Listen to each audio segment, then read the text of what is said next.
Good morning, good evening, good afternoon, whatever the case may be in your world.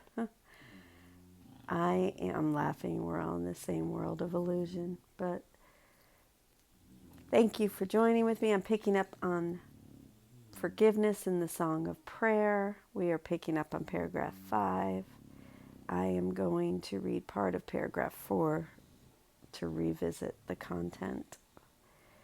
Only in someone else can you forgive yourself, for you have called him guilty of your sins, and in him must your innocence now be found. Who but the sinful need to be forgiven? And do not ever think you can see sin in anyone except yourself. This is the great deception of the world, and you the great deceiver of yourself. It always seems to be another who is evil, and in his sin you are the injured one. How could freedom be possible if this were so? You would be slave to everyone, for what he does entails your fate, your feelings, your despair or hope, your misery or joy. You have no freedom unless he gives it to you. And being evil, he can only give of what he is. You cannot see his sins and not your own, but you can free him and yourself as well. Forgiveness truly given is the way in which your only hope of freedom lies. Others will make mistakes, and so will you, as long as this illusion of a world appears to be your home. Yet God himself has given all his sons a remedy for all illusions that they think they see. Christ's vision does not use your eyes, but you can look through his and learn to see like him.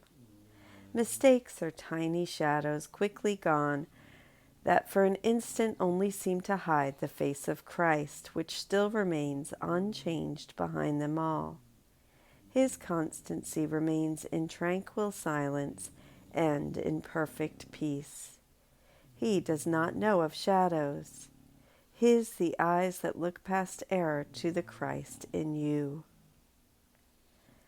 Ask then his help, and ask him how to learn forgiveness as his vision lets it be.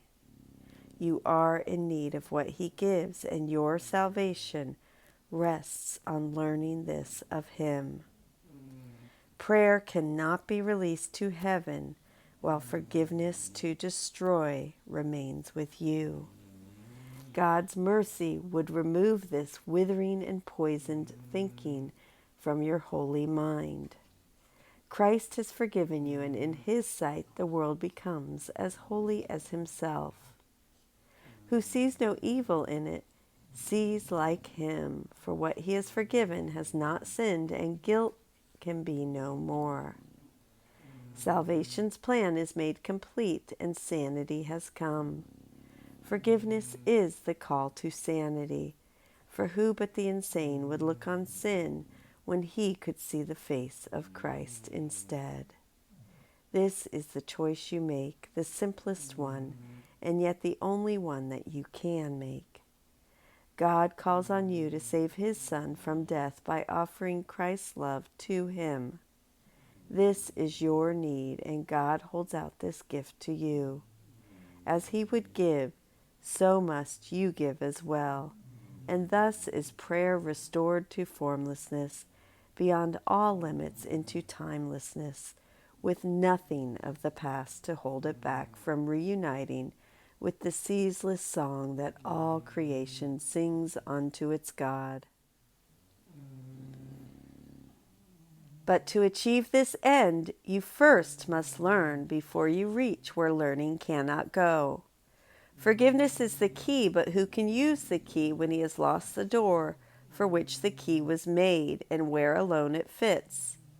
Therefore, we make distinctions so that prayer can be released from darkness into light. Forgiveness's role must be reversed and cleansed from evil usages and hateful goals.